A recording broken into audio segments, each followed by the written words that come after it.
Imagine being criticized for your relationship status at a certain age. It's quite unfair and unnecessary. Let's explore a story that unfolds differently and with a gentler touch. I'm Jennifer, a 35-year-old woman who has navigated life's ups and downs with grace. Jennifer, once a dedicated office clerk, now embraces life as a housewife, cherishing the simple moments. Her journey to love wasn't straightforward, but it led her to Stephen, a man whose spirit and kindness caught her eye. Stephen works in the transportation sector, driving a light truck for deliveries, a job that brings him back home each evening. Their love story began at the workplace, where Jennifer was drawn to Stephen's vibrant personality and approachable charm. She was the one who made the first move, finding his blend of casual confidence and genuine warmth irresistible. It felt like destiny had played its hand when Stephen shared her feelings, and within 8 months, they decided to marry, filled with hope and dreams for the future. However, marriage revealed a different side of Stephen. The once kind and gentle man Jennifer fell in love with seemed to transform, becoming harsh and unkind. Verbal outbursts became a new norm, leaving Jennifer feeling less like a partner and more like a shadow in their home. The joy and anticipation she once felt about their shared life turned into a daily struggle for peace and respect. Despite the challenges, Jennifer remained hopeful, expressing a desire to contribute financially to their household. She envisioned a partnership where both could work, save, and perhaps prepare for a future family. But when she shared this idea with Stephen, his reaction was far from supportive. His words, fueled by anger and misunderstanding, left Jennifer feeling frightened and alone, questioning the foundation of their marriage. Stephen's unpredictable moods and suspicion created an environment of constant tension. Jennifer found herself walking on eggshells, fearful of what might trigger his next outburst. The man she married, who once seemed like a beacon of hope, now appeared as a stranger, leaving her to wonder if a lifetime together was possible. An incident that should have been a simple conversation about shared responsibilities and dreams for the future turned into a moment of revelation. Jennifer realized that the love she once felt had become entangled with fear and uncertainty. The thought of enduring a lifetime of unhappiness and apprehension loomed large, igniting a desire for change and a hope for a brighter, more peaceful future. In rewriting Jennifer's story, we've aimed to capture the complexities of her experience in simpler, more relatable terms. Life often presents challenges in relationships, but it's the response to these challenges that defines our journey. Jennifer's story is one of resilience, hope, and the search for happiness, even when faced with adversity. Joining Stephen's family brought a sense of happiness and belonging that I hadn't anticipated. Stephen was the kind of person who kept his personal life private, rarely introducing girlfriends to his family. So, when we got married, it felt like a celebration not just for us, but for his family too. They welcomed me with open arms, treating me as if I were a long-lost daughter. My in-laws, kind and generous, became a source of comfort in my new life with Stephen. Thanksgiving at my in-laws' place was a special occasion, a time when warmth and laughter filled the air. My relationship with Stephen's parents was a silver lining in the sometimes challenging aspects of my marriage. Yet, during a family gathering, an unexpected turn of events would reveal the complexities of my situation. As the family enjoyed each other's company, playful banter began. A relative joked about his wife in a lighthearted exchange, sparking laughter and a jovial atmosphere. However, when Stephen joined in, the tone shifted. His attempt to tease me in front of everyone left me feeling exposed and hurt, especially when he compared me unfavorably to another, suggesting I lacked a certain womanliness. Stunned by Stephen's words, I found myself at a loss. The laughter around me felt cruel, and the only people who seemed to share my discomfort were my in-laws. Sensing my distress, my father-in-law quickly intervened, suggesting I help in the kitchen, a timely escape from an increasingly uncomfortable situation. In the kitchen, tears I couldn't hold back began to fall. My mother-in-law, ever compassionate, comforted me as though she were my own mother. Meanwhile, my father-in-law addressed the gathering, demanding apologies for the insensitive behavior, a request met by all but Stephen, whose stubbornness only fueled a deeper rift within the family. That incident marked the beginning of a gradual decline in my relationship with Stephen and his family. My visits to my in-laws became less frequent, and life at home grew increasingly difficult. Everyday tasks felt like insurmountable obstacles, and Stephen's reminders of that day only deepened the divide between us. His temper became a constant threat, leaving me walking on eggshells, afraid of igniting his anger further. Living on the 6th floor of an apartment building, I found myself feeling trapped, not just by the physical space, but by the emotional turmoil that had become my daily reality. The joy and connection I once felt with Stephen's family, my only respite in a challenging marriage, had faded, leaving me to navigate a complex web of emotions and uncertainties alone. During a particularly low point in my life, when every day felt like an insurmountable struggle, I found myself contemplating if there was any escape from the overwhelming sadness and isolation. It's difficult to think clearly when you're consumed by such despair. Every thought seems to lead you further into darkness. It was during one of these moments that my sister Susan unexpectedly visited. Susan, who is 2 years older than me and has always had a youthful appearance that belied her age, hadn't planned on visiting. She was in the area overseeing the renovation of her new club and decided to check in on me, sensing something was amiss. Our relationship has always been close. We were inseparable growing up, and she was my biggest supporter when I married. Her unexpected concern was a reminder of the bond we shared. Upon seeing me, Susan immediately knew something was wrong. Her visit prompted a flood of emotions, and I couldn't help but open up about the difficulties I was facing with my husband. Describing the emotional turmoil felt like recounting a nightmare I couldn't wake up from, a life that felt more like a prison than a home. Susan's initial reaction was one of fury, ready to confront my husband then and there. However, seeing the fear in my eyes, she held back, understanding that her direct confrontation could make my situation worse. Instead, she proposed a daring plan, one that seemed so outlandish it took me by surprise. Yet there was a spark of hope in her idea, a chance for a change that seemed almost too good to be true. Her plan, though risky, was imbued with a sense of possibility. Susan's confidence was infectious, and despite the fear of what might happen if we were discovered, her determination and belief in the plan gave me the courage to agree. From that day, Susan became a constant presence, her strategy relying on the fact that my husband's demeanor changed in public. She believed that by being around, she could protect me from further harm. Susan's visits became more frequent, and unexpectedly, my husband began to look forward to her company, especially their evening drinks. Over time, he grew fond of her, showing her a side of affection I had never seen. Susan played her part brilliantly, ensuring he was well enough intoxicated each evening before she left, always offering to stay over as a gesture of camaraderie. Her plan was a delicate balance of intervention and observation, a testament to her commitment to helping me find a way out of my despair. With each visit, she not only provided a buffer between me and my husband, but also worked quietly behind the scenes to implement her plan, a plan that held the promise of freedom and a new beginning. Susan always gracefully declined Stephen's invitations to stay over, promising to return the following day. For Stephen, these moments with Susan were like living in a dream, to the point where he seemed to forget about our marriage entirely. However, the dynamic shifted dramatically when Susan was on the verge of reopening her club. Unexpectedly, Stephen announced he wanted a divorce, claiming he had found someone he cared more about and desired happiness with them instead of me. I was stunned by his sudden decision and his blunt dismissal of our life together.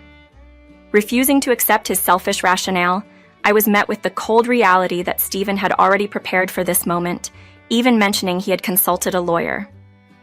During a formal meeting with the lawyer present, Stephen threw baseless accusations my way, suggesting I was only after financial gain and willing to negotiate my exit from the marriage for a price. It was a stark revelation of his true feelings, or lack thereof, toward me. Despite the hurtful words and the clear indication of his priorities, I faced the situation with a mix of resignation and strategic thinking, agreeing to the divorce under the condition of fair property division. As Stephen gleefully anticipated a swift and uncomplicated divorce, unaware of my inner feelings, I couldn't help but reveal a knowing smirk, recognizing the irony of the situation. The proceedings began to unfold, but it wasn't just a matter between Stephen and me. When we broke the news to his parents, they were vehemently against it. They couldn't fathom why Stephen would consider divorce. especially when they saw how much I had integrated into and dedicated myself to the family. His parents' reaction was a mix of anger and disappointment. They saw me as part of their family, and the idea of separation was unbearable to them. Stephen's indifference to his parents' pleas highlighted a stark disconnect, his mind seemingly made up, regardless of anyone else's feelings. It was clear that his decision wasn't just affecting me, it was impacting those around us who valued the family unit we had formed. Despite the initial despair, this moment reinforced the support and love his parents had for me, contrasting sharply with Stephen's readiness to abandon our marriage for a newfound affection. Their defense in the face of his resolve was a small solace, reminding me of the familial bonds that extended beyond the failing marriage. Feeling a deep sense of betrayal towards Stephen's parents was inevitable. I had grown to love them as if they were my own, and the thought of leaving them behind was heart-wrenching. If only my marriage with Stephen had turned out differently, I would have been honored to remain part of their family. The sorrow of the situation was overwhelming, and I found myself unable to stop the flow of tears. Stephen's reaction to his parents' desperate pleas was one of complete dismissal. Fueled by anger and defiance, he vocally rejected their concern and insistence on reconsidering his decision. Their inability to support his sudden choice led to a dramatic fallout, resulting in Stephen being disowned on the spot. Following this, he left, presumably to start a new life with the person he claimed to love, and our divorce was finalized shortly after. Half a year later, I found myself in an upscale French restaurant, enjoying a dinner with my parents. It was there, during a brief moment outside to take a call, that I unexpectedly ran into Stephen. His approach was marked by a familiar condescension, and his tone instantly brought back unpleasant memories. My expression must have betrayed my feelings, prompting him to challenge me with a sneer, questioning if I had moved on or found someone new. His mockery was a painful reminder of the person I had come to know after marrying him, someone whose true colors were hidden until it was too late. Before I could respond to his provocations, Susan appeared. Her timing was impeccable. Just as Stephen was about to boast about his new life, the smugness on his face was evident as he announced their plans to marry, wrapping an arm around her in a possessive gesture. I stood there, composed, not letting his words or actions disturb me. My response was a silent, steely gaze, even as he flaunted his relationship with Susan, believing he had somehow triumphed over me. Stephen's grin seemed to imply he had won some victory, not only in life but also in love, believing that his new relationship with Susan validated his choices. However, his inability to understand the true impact of his actions, the pain he had caused, and the relationships he had strained was clear. He looked at me expecting a reaction, but I remained unflustered, watching the scene unfold with a calm detachment, knowing that the value of one's life and happiness cannot be measured by another's perceptions or spiteful remarks. In a twist that seemed straight out of a drama, Susan coolly withdrew from Stephen's grasp, delivering the stunning revelation that she had no intention of marrying him. Her declaration left Stephen in a state of shock, his face a mix of disbelief and confusion as he tried to process her words. I couldn't help but let out a mockingly confused tone, reveling in the unraveling of our meticulously planned scheme. Stephen was utterly bewildered, questioning the reality of the situation, unable to grasp that the entire scenario was a carefully orchestrated plot by Susan and me. The goal was simple: to secure the divorce and ensure a favorable settlement. As I joined Susan, our shared glances were filled with amusement over the success of our plan. Even as the truth dawned on Stephen, he struggled to accept it. The idea that Susan, whom he believed was deeply in love with him, was actually part of a ruse to expedite our divorce and secure a better financial outcome, was too much for him to bear. His protests were met with feigned innocence and calculated responses from Susan, who maintained her act of having only entertained him as a client, never harboring any real affection towards him. Susan's explanation, dripping with mock sympathy, was the final blow to Stephen's ego.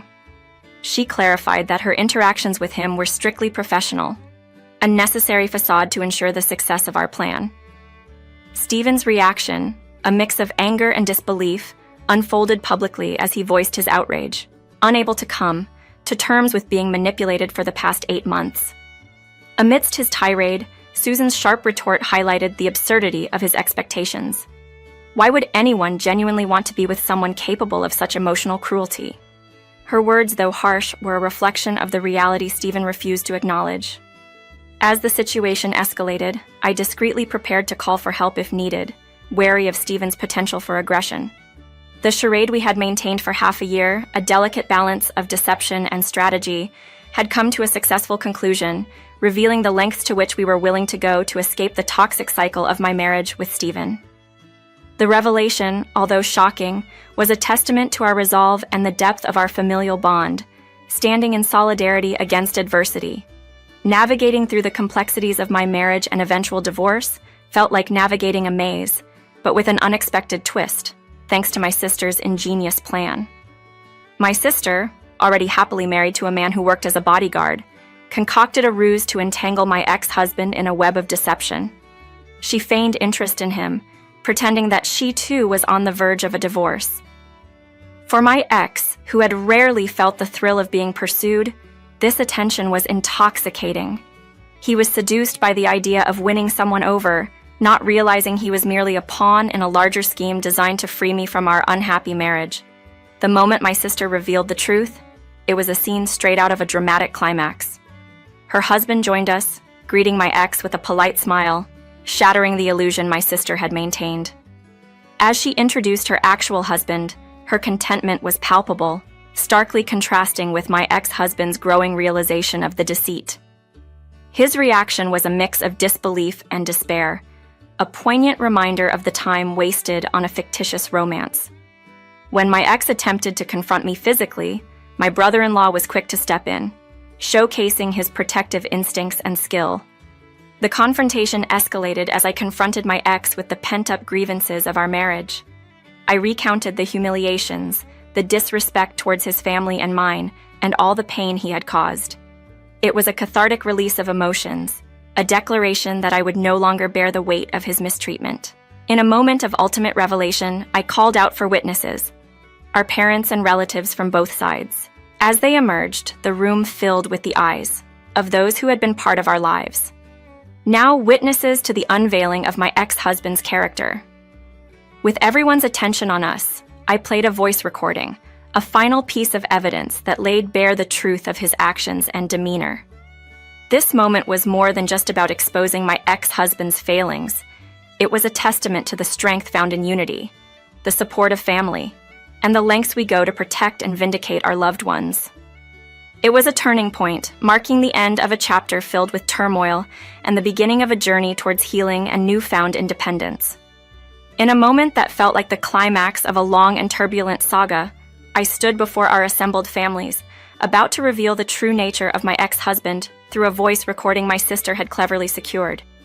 The recording captured him speaking in a demeaning, sweet tone, openly dismissing his marriage to me as nothing more than a convenience and expressing a shallow preference for what he perceived as maturity and attractiveness in Susan. His words, dripping with insincerity and superficiality, sent shivers down my spine, not just for their content, but for the sheer audacity of his disrespect. Despite the discomfort it caused, I let the recording play out in its entirety, ensuring everyone present could hear the extent of his callousness towards me. He described me as no more than a servant, easily manipulated and ultimately disposable. The revelation of his blatant emotional abuse and disregard for our marriage elicited a wave of disgust and anger from those who had once welcomed him as family. As he protested and demanded an end to the exposure, my brother-in-law intervened, ensuring the truth continued to unfold, uninterrupted. The collective outrage of our families was palpable. He was condemned in no uncertain terms for his disgraceful attitude and treatment of me. In that moment, unified in their disdain, they made it clear he was no longer considered part of the family. With a finality that felt both liberating and vindicating, I declared that he was to stay away from me and my family forever. The voice recorder was stopped, and my brother-in-law took charge of removing him from the premises. His attempts at resistance were futile. He was physically removed and, in a final act of desperation, caused a scene outside the restaurant, which led to his being taken to the police station. The aftermath was a mix of relief and celebration. My sister and I, having orchestrated this cathartic revelation, exchanged high fives, a symbol of our victory over the injustice I had endured. The decision to reserve the entire restaurant for this gathering proved wise. allowing everyone to process the evening's events and enjoy a meal together in a supportive and unburdened atmosphere. Susan's role in all this was invaluable. Not only had she been instrumental in exposing my ex-husband's true character, but she also stood by me through the darkest times. This meal, shared with her after such a long ordeal, was more than just a meal. It was a symbol of our solidarity, resilience, and the beginning of a new chapter. In the years that followed, my life took a positive turn. I began working with Susan, managing the accounting for her store, and maintained a warm relationship with my former in-laws, occasionally meeting them for dinners. My gratitude towards Susan knew no bounds, and I was determined to repay her kindness in any way I could. As for my ex-husband, any attempts to intimidate or harass were swiftly dealt with by my brother-in-law, ensuring he never dared to trouble us again.